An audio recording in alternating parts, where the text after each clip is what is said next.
Today, the Federal Open Market Committee decided to reduce the degree of policy restraint by lowering our policy interest rate by a 0.5 percentage point. This decision reflects our growing confidence that with an appropriate recalibration of our policy stance, strength in the labor market can be maintained in a context of moderate growth and inflation moving sustainably down to 2%. Welcome back, everyone. This is Ask Avidian. Jake Borbidge here, CIO, joined with Robert Palmer again. And today is Fed Wednesday. Yeah! Today's a very exciting Fed Wednesday. We got a 50 basis point rate cut. I think a lot of people were expecting a lot less. Some people were asking for a lot more. Robert, what are you seeing? First thoughts? Well, I think everyone's first thought is sort of a celebration. Finally, rate cuts are coming. This is good news, right? Well, if you look at the markets today... What do the markets do, right? Yeah, noisy. It's very noisy. It's all over the place. It's volatile. First it's up, then it's down. So is it up first, right? Yes. Initially, first 5 minutes, jubilant reaction, right? Yes. Do you think that was because it was before the speech started, before Powell started speaking? Yes. Okay. So are we thinking Powell's comments, they're a little bit more hawkish than dovish, right?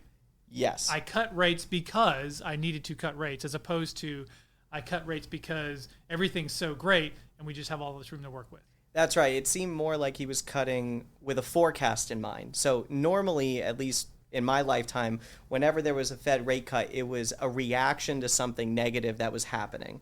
In this particular example, it feels an awful lot like he's looking down the road, he's looking at the current jobs reports, and he's trying to thread that needle of a soft landing. And so to avoid some kind of large recessionary event, he's cutting rates now, hopefully to add a little strength, a little liquidity into the market before something terrible happens. So markets reading the data, first thing they see is, oh, this is just like candy, right? I'm in the candy store, really excited.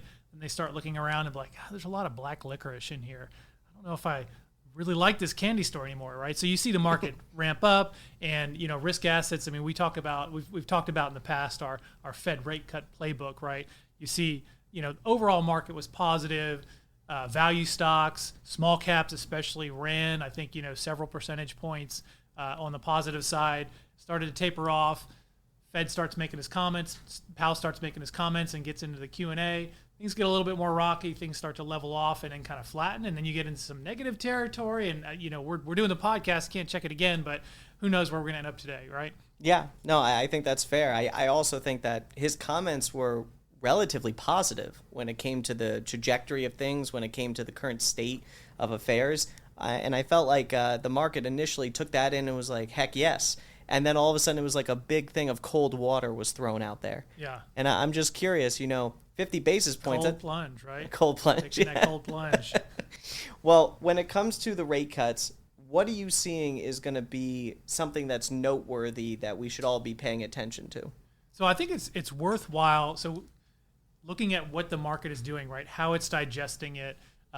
Sometimes it's going down a little smoothly. Sometimes there's some indigestion. But at the end of the day, there's a lot of noise in the short term. You start thinking about, okay, well, how does this rate cut work its way? And in this one, it might be a nice way to think about it because you're going to have a few more in the future. How does this rate cut in real terms work its way through, call it the financial economy, right? The first thing that we all know is on the long end of the yield curve. So your mortgage that you have on your house is going to have the same rate tomorrow as it did today, right? Unless you've got a floating rate loan with a reset that's going to also happen tomorrow, there's going to be no change to your house payment. So from a financial market standpoint, long-dated liabilities are not all that changed tomorrow versus today. So you haven't really alleviated any pressure or encouraged any additional spending in that particular pocket. But if you go more to the short end, right, so you've got short-term financial assets, you've got money market funds, you've got just kind of rates on cash or really, really short-term lending facilities or floating rate notes, right? A lot of those are pegged to SOFR, right? Used to be LIBOR, now it's SOFR, but basically pegged to Fed funds rate to some extent. And so a lot of those have a tick down now. In some cases, it's a pretty big tick, right? If you were capturing 5% or a little bit higher than 5% yield on your cash, now you're down to 5 or down to slightly below 5. That's a 10% cut in the income that you're receiving from that asset. If that was your main source of income, that's meaningful, I think. If you're borrowing and you're a little bit less credit worthy, on that floating rate note. Maybe you're paying 10, 11, 12, 13, 14%, getting that 50 basis points knocked off of a 15% loan. If it's a business loan, maybe that's not making or breaking your business, right? It may have taken you a step closer to profitability, or maybe taken you from break even to positive profitability, but you're not dancing in the streets with this first Fed rate cut. Well, that's where I think there may be some misconceptions about the impact of this particular cut, because I feel like a lot of people are like, finally, the cut has happened. I can start buying those properties that I've been holding off on. And that seems... Which properties are these? Down in Florida, Yeah. where the... Close to the coast, right? Goes to the coast where you can get insurance nice and easy, right? Yeah. But, I mean, that's a real thing. I think a lot of people have been sitting on new mortgages or new debt that has occurred over the last couple of years. There's a high interest rate being charged on them, and they see this cut as the beginning of an opportunity to refinance at a lower rate and save some money. And I think they might be jumping the gun a little quick, but what do you think that an investor who's in those types of investments should be paying attention to? So I do think, direction matters, right? And trajectory matters. And so if you have turned the clock back, 3 to 6 months, right, and you were looking to take on a new project where, let's just say you were developing a piece of property, or you were going to buy a business, turn it around in 2 to 3 years and then resell it, likely you're going to take on some type of floating rate debt, right? 3 to 6 months ago, you might have been a little bit more apprehensive to take on that floating rate debt because you thought, well, it kind of looks like we're at the top in terms of interest rates, but you don't really know. There could be some more hikes in the queue that you're not aware of. Today, we know that, okay, rates have been cut for the first time. It's likely they're going to see a couple more cuts. And so you have better transparency on the trajectory of rates going forward. So if you're a real estate investor, you're looking to start a new project, you may think, okay, well, now I'm a little bit more comfortable. I kind of have a better feel on what my borrowing costs might be over the next couple of years, or at least on the high end, what they could be, with the potential for them to actually improve as time goes on, right? So some of those short-term projects are starting to get a little bit more incrementally attractive. And so that's when you will probably start seeing financing teams get a little bit more active and start talking about, okay, well, we do need to start raising capital to fund some of these projects, right? So some of that activity, I think, incrementally, you're probably in a better spot. I still don't think it's, gangbusters. We're just going to see all kinds of new business starts, all kinds of new housing starts from this initial rate cut. But I would imagine that the gears are turning on that side of the market for sure. So if you're an investor and you currently have, for example, like outstanding debt on a business or perhaps a property, and you're looking for an opportunity to refinance, what would be the smartest way to go about doing that while forecasting those interest rate cuts? So if you're looking to refinance, a lot of it depends on when you set up your loan. So lending terms today, I would think, are loosening, meaning that the amount of capital you have to reserve to cover your loan, the amount of value that a lender will lend against your business, depending on the size of the business, I think is probably a little bit more favorable today than it was a couple months ago. And then you potentially have, if you're borrowing in a floating rate environment, you have that transparency of rates potentially may come down, but you still want to pay close attention to that spread. That spread is basically the risk premium that's assigned to your business, right? And so whether that's 200, 300, 400, 500 basis points above SOFR, you're going to carry that spread for the life of the loan. That's something that typically doesn't adjust. And so as a business owner looking to refinance or looking to just start some new financing, that's something that you want to pay very close attention to. The covenants on the other side are also something that matter, right? And so when capital is scarce, covenants get tighter.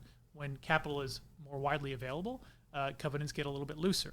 And so covenants basically, as the owner of the business, right, they're designed to protect the lender, but they do so by restricting the borrower. So if you see those two things, right, one is the spread. If the spreads start coming in a little bit, that's going to overall reduce your borrowing costs regardless of the level of rates. If covenants start loosening, that means that there's more competitors for the capital, right? There's more competitors to be lenders to your business. That's kind of a good thing for a business to be able to act on. And just to drill on that a little bit harder, covenants, at least if I harken back to my law school days, typically referred to obligations or qualifiers that needed to be met in order to effectuate a result. Right. They're promises that you're making, things that you promise you will do to the lender when they're lending you money. Yeah. So as these rate cuts are occurring, it's likely that those covenants are going to become looser. What are some of those covenants that would loosen? Like, what should we be paying attention to specifically? It's going to vary greatly by the sector or the business that you're operating. But some common ones are interest coverage ratios. Could be certain business activities that you take on. And that's not anything illicit. It's just that, the covenants may say, okay, we want to make sure that you're staying very much in your lane. Or if they loosen up, they could say, okay, well, most of your business activity has to be in this particular, avenue, but you can do some other things that might offer some flexibility to how you manage your business. So those are a couple things. Capital requirements. So, how much of the value of your business do you have to maintain versus the value of the loan, right? That's your debt to equity ratio. That could be something that, is that modifies over time. And that can open up new capital availability to you as a business. So this is actually very interesting to me personally, and I know with a lot of clients I met with, when it comes to refinancing or securing loans for projects, this is going to be extremely relevant. But if I'm just looking at markets, so shifting gears and looking at maybe retail investors, there are some people that are extremely elated and other people that are extremely cautious.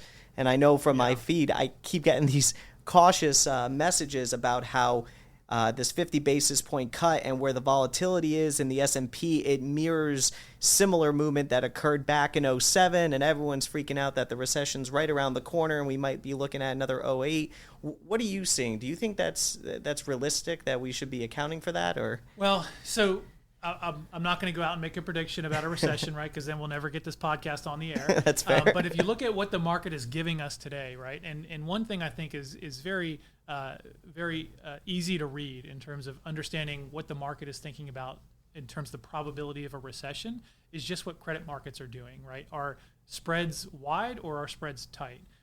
Today, spreads are fairly tight, which typically implies that there's a lot of financial stability. There's a low likelihood of businesses struggling like they would maybe in a recession environment.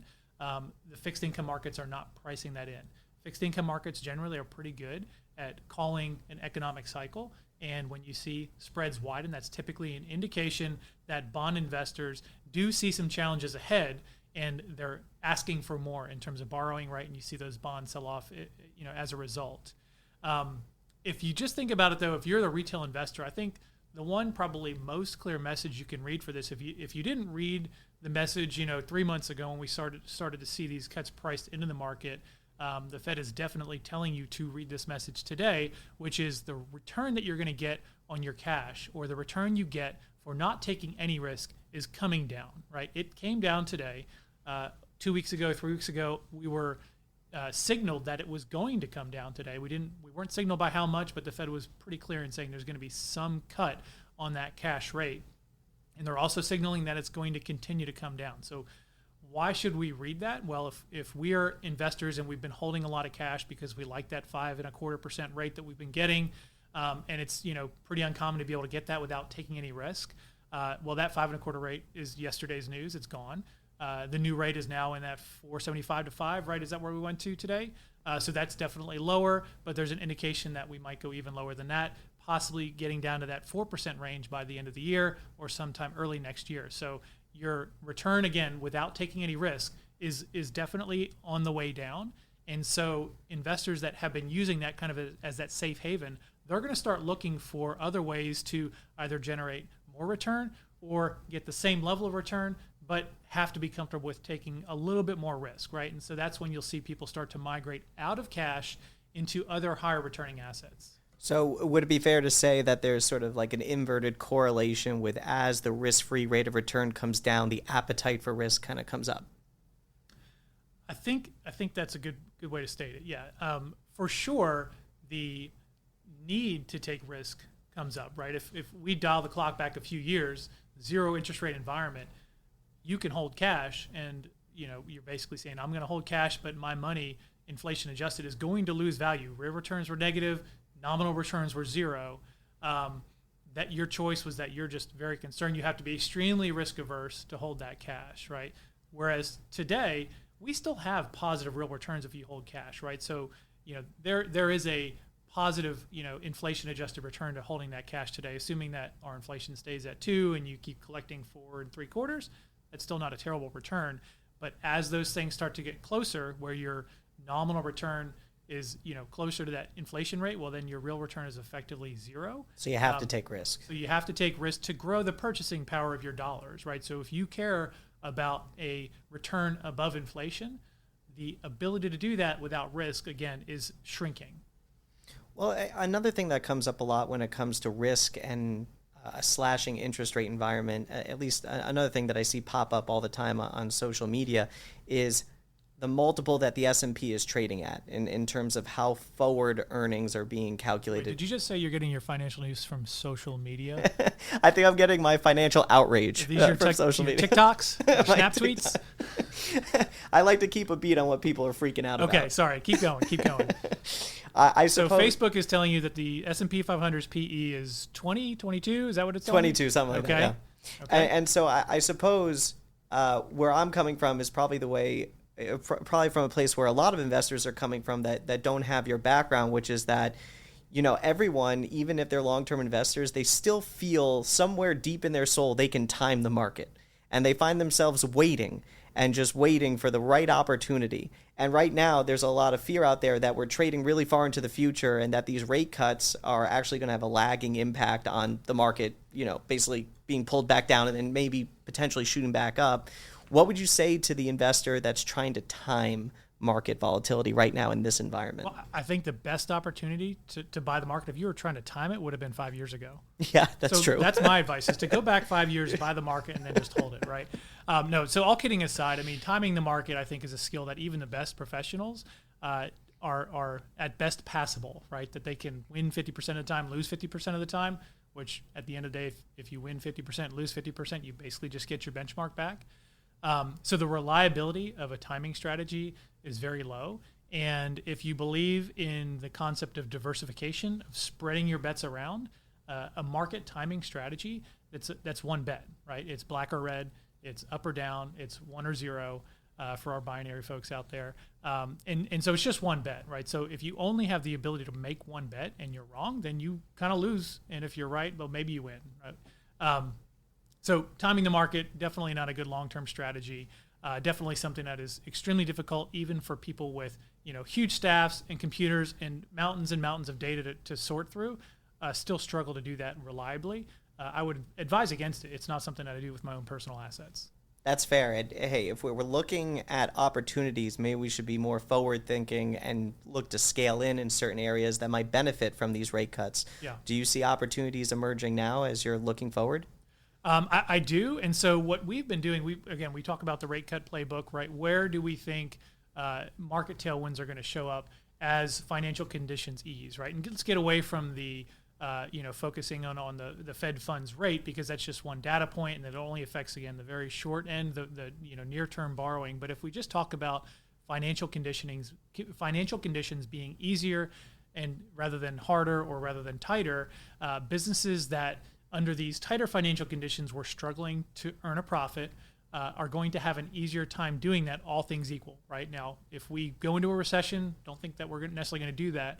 That changes the ball game. But if we just say, okay, we're loosening financial conditions and the economy is still doing fairly well, employment is still in a pretty good place, the consumer is still spending, people that want a job have a job, and corporations are still growing their earnings, right? All those things continue to hold true.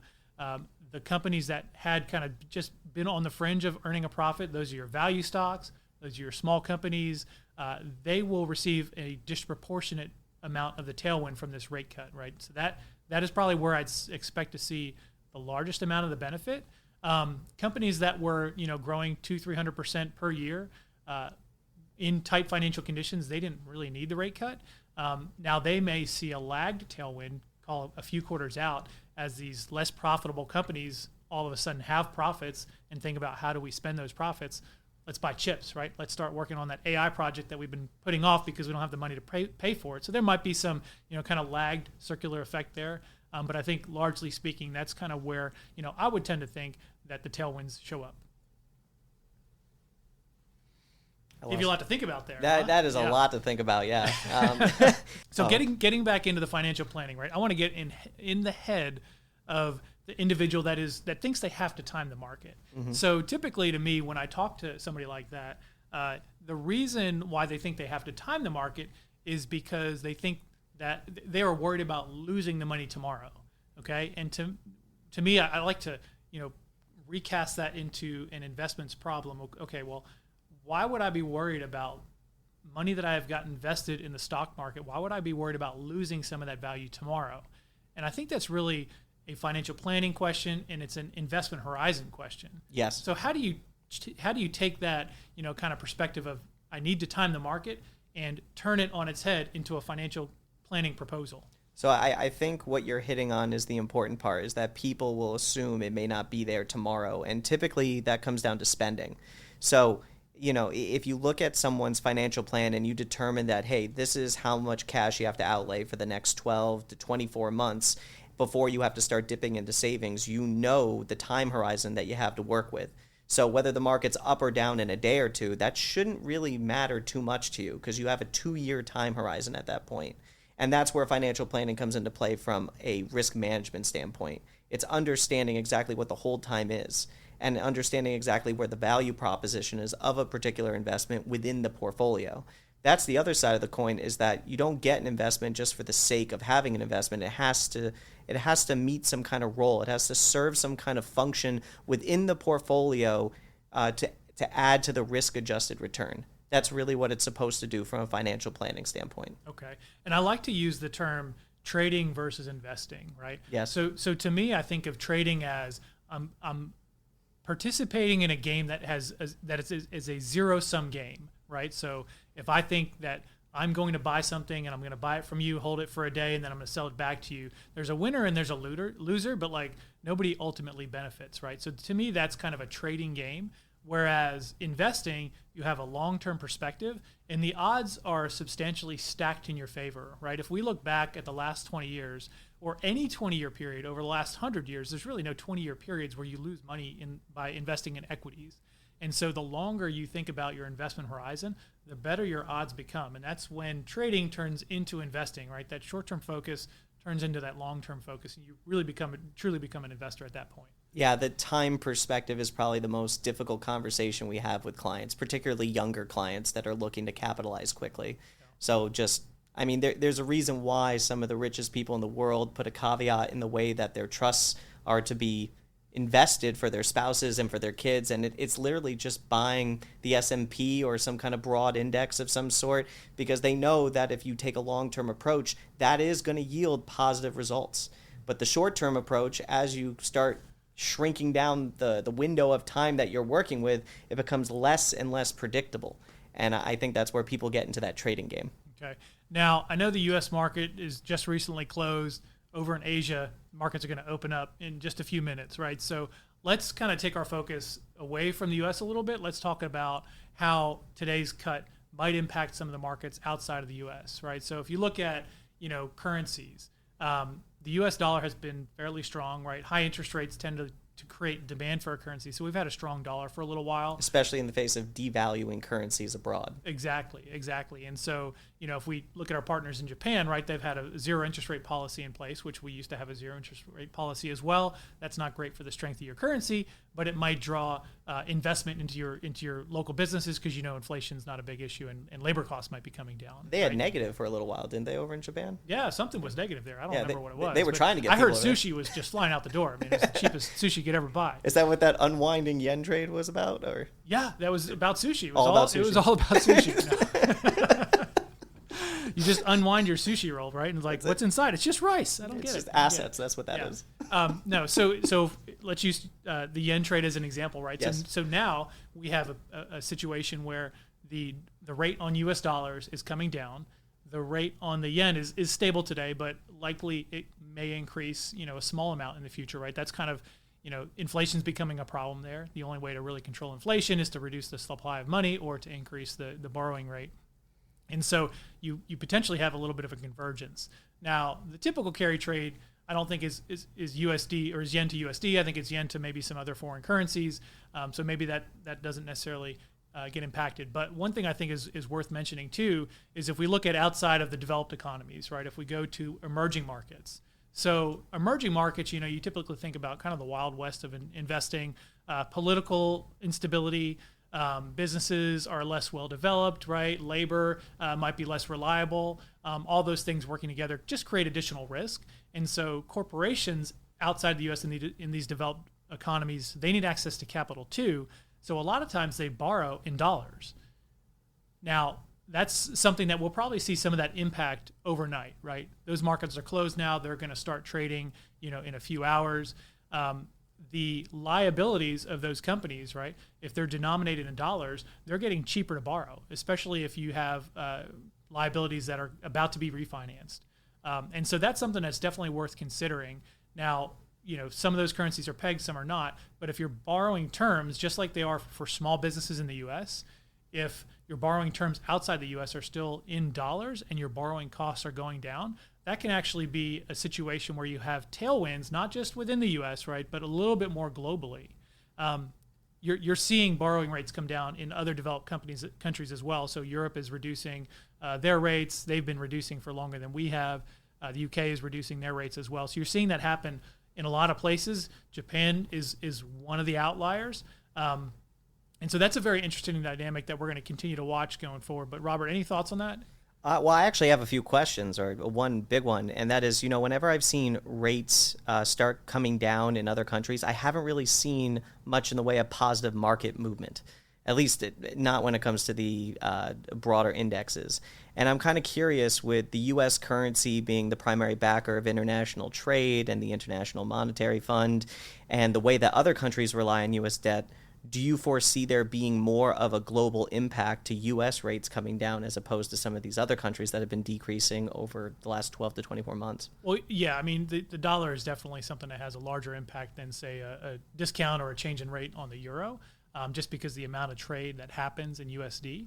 Now, again, as I said before, lower rates on USD typically mean a weaker dollar. That is, positive for some things, right? So U.S. goods should get cheaper. It should be easier for us to export, but then us importing, right, that's more difficult. Same thing can be said in foreign currency terms, right? If you're buying in dollars, but then selling locally in your local currency, your buying power has decreased if the dollar has decreased. That can be difficult for a business owner. But as the cost of capital comes down, maybe those things balance out a little bit. So, Jake, I noticed throughout our conversation, we start off small, talking about the retail investor and the impact of the rate cuts that they may have on them versus now the macro scale when it comes to currencies. If someone were listening to this podcast, what are 3 things that you'd really want to make sure they took away from this conversation? So I think the first is definitely don't pay too close of attention to the noise. You can watch it for entertainment purposes only, but we've already seen today the market's gone from jubilation to pessimism, and we're going to land someplace probably in the middle. So don't listen to the noise. I think continuing to follow your financial plan, which will reveal to you how much time you have on your side, and time is going to be something that's the most powerful tool you have in investing and saving and planning. So make sure you stick to your financial plan. Agreed. Agreed. Thank you for that. And then diversification, right? That's something that we stress in every single portfolio that we manage at Avidian, is that diversification is really the only free lunch. We are believers in investing across multiple different asset classes for all our portfolios. And we will even utilize things that are outside of the public market space in the private markets world. Fun fact, the pricing on private markets today was fairly flat.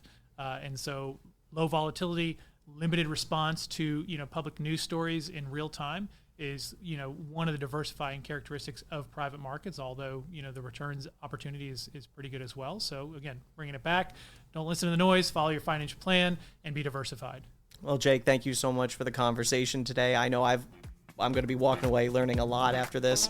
And if anyone else wants to learn more about the opportunities that Jake Borbidge sees in the market, come check us out on avidianwealth.com. Click the link below.